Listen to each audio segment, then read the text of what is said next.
My 17-year-old texted me at 20:14 a.m., "Dad, don't sell the house. I found something about Jennifer." I was standing in a half-empty living room, surrounded by boxes, with a "for sale" sign already ordered. Jennifer had been gone 6 months by then. Gone from our marriage, gone from our home, and, most painfully, gone from my son, Aaron's trust. She left with a lawyer, a smile, and a story about how I had changed. She kept the better car, most of our savings, and the confidence of everyone who believed her version of events. I stared at my phone for a long time before replying. "What did you find? I'll show you. Just don't sell it yet, please." Aaron had always been observant, quiet in a way that meant he noticed what others ignored. The next morning, he came to the house with his laptop and a folder stuffed with printed papers. His hands shook, not from fear, but from anger he was trying to contain. He showed me emails first, dozens of them, between Jennifer and a man named Lucas Hart. Dates, hotel receipts, attachments of contracts. It wasn't just an affair. It was a plan. A long one. She and Lucas had been working together to push me into selling the house cheaply. He ran a development company that had been quietly buying properties in our neighborhood. Our house sat in the center of the land they needed. If I sold, they would make millions. If I didn't, their project stalled. Her role was simple: destabilize me emotionally, make the divorce ugly, drain my energy and finances, and convince everyone I was reckless and desperate. Then she could push me to sell quickly and cheap. Foreclosure. My son had found everything by accident, while using her old email account to recover photos she promised but never sent. She forgot to log out on an old tablet. I felt something settle inside me. Not rage. Clarity. We didn't confront her. Not yet. Revenge isn't loud at first. It's patient. I stopped the sale process quietly. Then I hired a private investigator. Then a financial attorney. We let Jennifer believe I was struggling. I delayed payments on small things, acted uncertain, let mutual friends think I was falling apart. She relayed everything to Lucas. They grew confident. I pretended I was willing to sell, but insisted on negotiating directly with the buyer. Lucas showed up himself, wearing a practiced smile and pretending we had never met. He offered me a price that was insulting. I told him I needed time. Meanwhile, my attorney gathered proof: the emails, the hotel receipts, the financial transactions, and the evidence that Jennifer used marital funds to support Lucas's business while still married to me. That alone shifted the divorce settlement in my favor. But we went further. We discovered Lucas was manipulating property values illegally, pressuring homeowners, falsifying assessments. Jennifer had helped him gather private information from our neighbors by using our social circles. We gave everything to the authorities. The day Jennifer was served legal papers, she called me for the first time in months. Her voice was shaking. "You're trying to ruin me." I replied calmly, "No, I'm letting the truth speak." The case moved quickly. Lucas was charged. His company collapsed. Investors pulled out. The development died. Properties he had already bought were frozen under investigation. His empire dissolved in silence. Jennifer lost more than the case. She lost credibility, friendships, and the image she had built so carefully. The court revised the divorce settlement.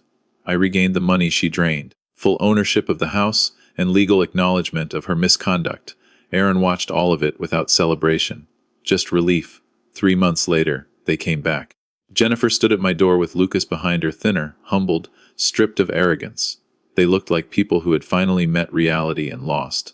"We made a mistake," Jennifer said. "We can fix this. You don't have to destroy everything." Lucas swallowed hard. "We'll pay. We'll make it right. Just call off the rest." Aaron stepped beside me. "You already destroyed everything," he said. "We just stopped pretending it wasn't happening." I closed the door without another word. Revenge isn't shouting. It's letting people face the version of themselves they thought they buried. He never meant to find the truth. It came to him quietly, hidden inside something ordinary. Aaron was only trying to recover old family photos from an unused tablet Jennifer had once given him. She had promised to send backups but never did, and curiosity pushed him to check for himself. The tablet still carried her email account, still logged in, still breathing with secrets. At first, it was just unfamiliar names and long threads of messages that didn't make sense. Then he noticed the dates. They stretched back years. Long before the divorce. Long before the fights. Long before she claimed their family had fallen apart. His hands trembled as he opened one message. It spoke of pressure, of timing, of pushing him emotionally. Another mentioned property values and how the center house was the last obstacle. That house was theirs, his home. the place where his childhood lived. His chest tightened, not with confusion but with a terrible clarity. This wasn't betrayal born from passion. It was betrayal born from calculation. He dug deeper. There were hotel confirmations, bank transfers, draft agreements, maps of their neighborhood, notes about neighbors who might sell next. Jennifer had shared private details about his father's stress, his habits, his vulnerabilities. She had turned love into leverage. Aaron felt something break inside him, not loudly, but permanently. The woman who tucked him into bed when he was younger, who smiled in family photos, who promised stability after his mother's death. She had been planning their downfall while pretending to protect them. Each file he opened sharpened the truth. This was not an affair. This was a business deal wearing human skin. He printed everything, heart pounding with each page. The sound of the printer felt like a countdown. His mind raced not with panic, but responsibility. He was 17, too young to carry something this heavy, yet too aware to ignore it. If he stayed silent, his father would sell the house, walk away broken, never knowing he had been hunted, not abandoned. That night, he sat on his bed staring at his phone for nearly 10 minutes before typing the message. It was short because if he wrote more, he might collapse. Dad, don't sell the house. I found something about Jennifer. When he pressed send, he felt fear, but also power. Not the dangerous kind, but the kind that comes from truth, the kind that shifts destiny. He didn't know how revenge would look. He didn't know how justice would arrive. He only knew one thing: the story they were writing about his father ended now. The hardest part was not acting. Every instinct in him screamed to confront her, to demand answers, to tear down the lie in one explosive moment. But anger was noisy and noise warned enemies. So he became quiet. He allowed the world to believe he was unraveling. He let friends think the divorce had defeated him, let coworkers see exhaustion on his face, let Jennifer hear through familiar voices that he was struggling to cope. Each rumor of his weakness fed her confidence. Each sigh, each delayed response, each feigned hesitation became part of a performance more powerful than any argument. He slowed his movements, his decisions, his life. The house remained untouched, but he acted as if he was drowning in indecision. When Jennifer suggested selling quickly to move on, he nodded instead of resisting. When Lucas sent polite messages through lawyers, he answered late and uncertainly. He asked for extensions, claimed he needed time to think, hinted that finances were tighter than they truly were. To them, he was becoming predictable, a man worn down by loss, easy to corner, easy to pressure. Behind the curtain, he was building a fortress. He met with an attorney under another name at first, protecting the plan even from casual discovery. He handed over Aaron's evidence without comment, letting professionals speak for the truth. The attorney's eyes changed when she saw the files. The quiet nod told him everything. This was not speculation. This was a case. Then came the investigator, moving like a shadow through bank records, travel logs, shell companies, and property filings. Each discovery connected another thread, tightening the net. He learned to live two lives: the broken man everyone saw and the patient strategist few would ever know existed. It was exhausting, but exhaustion kept the mask believable. At home, he and Aaron spoke in careful fragments, always assuming walls had ears. They acted normal, even distant. When Jennifer came by to retrieve documents or pretend concern, the boy learned restraint faster than any child should have to. Their silence was an agreement of survival. Time became their ally. With each passing day, Jennifer and Lucas grew bolder. Their offers sharpened, their tone more confident. They believed the trap was closing on him, unaware they were walking into their own. He kept letting them think they were winning. Revenge was no longer about pain. It was about precision, about choosing the moment that would expose everything at once, leaving no room for escape, no room for denial. He wasn't waiting because he was afraid. He was waiting because the truth deserves a stage large enough to hold it. What began as a personal betrayal unfolded into something far darker the deeper they looked. At first, the documents seemed focused on their house alone, but patterns emerged that couldn't be ignored. There were spreadsheets listing addresses, purchase dates, estimated resale values, and coded notes beside each property. Their home was not an exception. It was a target among many. Jennifer and Lucas had been mapping the entire neighborhood like a battlefield, identifying which families were vulnerable, which were elderly, which were under financial strain, and which could be emotionally manipulated into selling. The investigator uncovered shell companies, each created to appear independent, each buying small pieces of land, so no one would notice a single massive acquisition. It was a quiet takeover, one house at a time, one desperate family at a time, and at the center of it all was their home. The final piece needed to connect the parcels into a profitable development zone. Without it, the entire project collapsed.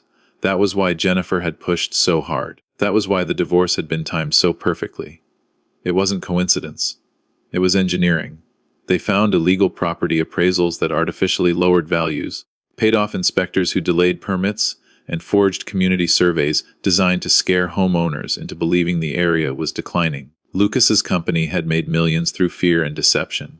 Jennifer's role was psychological. She provided inside information, personal schedules, emotional weaknesses, and financial stress points. She was not just helping him, she was guiding him. The most disturbing discovery was how methodical it all was. Messages discussed people not as families, but as obstacles. Subject is weakening. Pressure effective. Sale likely within 2 months. These were not words written by lovers. They were words written by hunters. For the first time, he understood why the fights at home had felt unnatural, why Jennifer's anger had arrived in waves that never made sense, why she had pushed him toward exhaustion instead of resolution. She wasn't reacting to problems. She was creating them. The house was no longer just a home. It was leverage. It was currency. It was the final gate standing between Lucas and a fortune. And Jennifer had been willing to burn a family to open it. What shocked him most was not the scale of the conspiracy, but its cold efficiency. They had blended crime with intimacy, profit with marriage, strategy with affection. It was manipulation at its most dangerous, because it wore the mask of love. By the time the full picture was assembled, the betrayal no longer felt personal. It felt industrial, organized, calculated. His pain transformed into something steadier and sharper. This wasn't about revenge for a broken heart. This was about stopping a machine that fed on trust. They weren't just exposing a failed marriage. They were dismantling a system built to destroy lives quietly, one signature at a time. The moment they decided to act, everything shifted from patience to precision. The evidence was no longer just a shield, it became a weapon of truth. Their attorney organized every document, email, receipt, and transaction into a timeline so clear it told its own story. Each message between Jennifer and Lucas was placed beside the financial records it influenced. Each hotel receipt aligned with moments pressure was applied at home. It was no longer a pile of suspicion. It was a narrative of intent. They filed quietly at first. No announcements. No confrontation. The goal was impact, not warning. The attorney submitted the evidence to financial regulators, real estate oversight boards, and law enforcement. Multiple agencies became involved at once, each uncovering another layer of misconduct. What Lucas thought was a private scheme suddenly became a public investigation. Subpoenas followed. Bank accounts were frozen. Transactions were flagged. Investors who once trusted Lucas began asking questions. The same confidence that once protected him now isolated him. Silence from his company turned into panic. Meetings were canceled. Projects stalled. Properties under his control were placed under review, trapping millions in assets he could no longer move. Jennifer was served next. The legal papers did not accuse her of being unfaithful. They accused her of fraud, conspiracy, and misuse of marital funds. The language was devastating because it was factual. It stripped away the emotional story she had built and replaced it with legal truth. She was no longer a misunderstood spouse. She was a participant. In court, her confidence vanished. The evidence was too precise to escape. Her messages, her planning notes, her financial contributions to Lucas's ventures using shared money, it all stood exposed. The judge did not see heartbreak. The judge saw coordination. The divorce settlement shifted instantly. What she had gained through manipulation was re-examined. Assets were returned. The house was secured. Financial compensation was ordered. Her narrative collapsed in a single ruling, not through shouting, not through revenge, through documentation. Lucas faced something worse. His entire business was investigated. His licenses were challenged. Contracts were suspended. The very structure he had built to profit from deception became his downfall. Each shell company became a liability. Each illegal appraisal became evidence. His empire did not fall dramatically. It unraveled quietly, as money stopped moving and trust disappeared. For the first time, the father felt something stronger than anger relief. Justice didn't scream. It confirmed. It acknowledged what had been done and corrected it without emotion. The legal strike was not about punishment. It was about restoration. Restoring truth. Restoring dignity. Restoring control over a life that had been manipulated.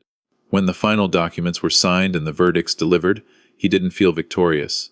He felt clean, as if a weight he had been carrying unknowingly had finally been lifted. This was the power of the law when guided by truth, not destruction, but balance. The downfall did not arrive in a single dramatic moment. It came in waves, each one stripping away something Jennifer had carefully built. First went her certainty. The phone calls that once carried control now carried panic. Friends who had believed her story began to distance themselves. The same people who had defended her choices now hesitated, unsure which version of her was real. Silence replaced support, and that silence was louder than any accusation. Her reputation, once polished and protected, cracked in public. Court records do not whisper. They speak clearly, without emotion, without bias. When her name became attached to words like conspiracy and fraud, the image she had shaped for years collapsed. She was no longer seen as a woman who escaped a broken marriage. She became a woman who had engineered destruction for profit. That distinction changed everything. Financially, she unraveled. The advantages she had gained in the divorce vanished. The money she believed was secure was reclaimed, piece by piece, through legal correction. The lifestyle she planned with Lucas evaporated before it ever fully began. Dreams built on manipulation rarely survive truth. What she lost was not only wealth, but the illusion of control that wealth promised. Emotionally, the fall was heavier. Jennifer had lived believing she was smarter than consequence. She had convinced herself that love justified strategy, that survival excused betrayal. Now she faced the reality that intelligence without integrity is just another form of weakness. Every door that closed reminded her that she had chosen calculation over compassion. Lucas distanced himself as pressure mounted. What once felt like partnership became self-preservation. The bond they shared had never been love. It was convenience. And convenience dissolves under accountability. Alone, Jennifer was forced to face the person she had become without anyone to validate it. Meanwhile, the father watched quietly, not with satisfaction, but with clarity. Power had left her not because he demanded it, but because truth removed her foundation. Power gained through deception is always temporary. It lasts only until someone refuses to believe the lie. Her fall was not dramatic, it was humbling. It was slow. It was unavoidable. She learned that control is fragile when built on manipulation, and influence disappears when trust is gone. The most painful part for her was not the legal outcome. It was being seen clearly, not as a victim, not as a misunderstood partner, but as a woman who had chosen ambition over loyalty and lost both. In losing power, she gained something far heavier: awareness. Awareness that intelligence does not excuse cruelty. That strategy without conscience leads only to isolation. That victory earned through destruction always demands repayment. And for the father, her fall was not revenge. It was balance restored. They arrived without warning, just as the sun was setting, when the house was quiet and the day felt finished. The doorbell rang once, hesitant, not confident like before. When he opened the door, he saw them standing there together, no longer powerful, no longer composed. They looked like people who had run out of options. Jennifer's eyes were tired, stripped of the sharp certainty she once wore like armor. Lucas stood slightly behind her, thinner, quieter, his ambition reduced to fear. For a moment, no one spoke. The silence itself felt like a verdict. "We made mistakes," Jennifer finally said, her voice trembling. "We can fix this. We don't have to keep destroying each other." It was the first time she had used the word "we" without control behind it. It sounded unfamiliar in her mouth. Lucas stepped forward. "I'll pay whatever you want. I'll sign whatever you need. Just make this stop." They were not asking for forgiveness. They were asking for escape. Aaron came to stand beside his father, not out of protection, but out of unity. He had grown older in these months, not in years, but in understanding. He had seen how truth moves slowly and how dignity doesn't need noise. "You already made your choices," Aaron said calmly. "You just don't like the ending." Jennifer looked at him as if hoping for mercy, as if a child's heart might soften what justice had hardened. But he didn't look away. He wasn't angry. He was resolved. The father felt no surge of triumph, no hunger for punishment, only a quiet certainty that this moment was not about power. It was about boundaries, about refusing to carry the weight of other people's corruption. "You didn't come here because you're sorry," he said gently. "You came because consequences finally found you, and I won't interfere with that." Jennifer's face crumbled. "Please," he shook his head. "No, this is where my responsibility ends and yours begins. There was no shouting, no dramatic speech, just a door closing on a chapter that had already written itself. As he shut the door, he felt something rare and steady: freedom. Not freedom from pain, but freedom from manipulation, freedom from proving anything, freedom from needing their acknowledgement. Revenge, he realized, was never about watching someone suffer. It was about refusing to become like them. It was about choosing integrity when corruption invites negotiation. They had come seeking mercy. What they received was something far stronger: finality. And in that finality, he reclaimed not just his home, but his peace.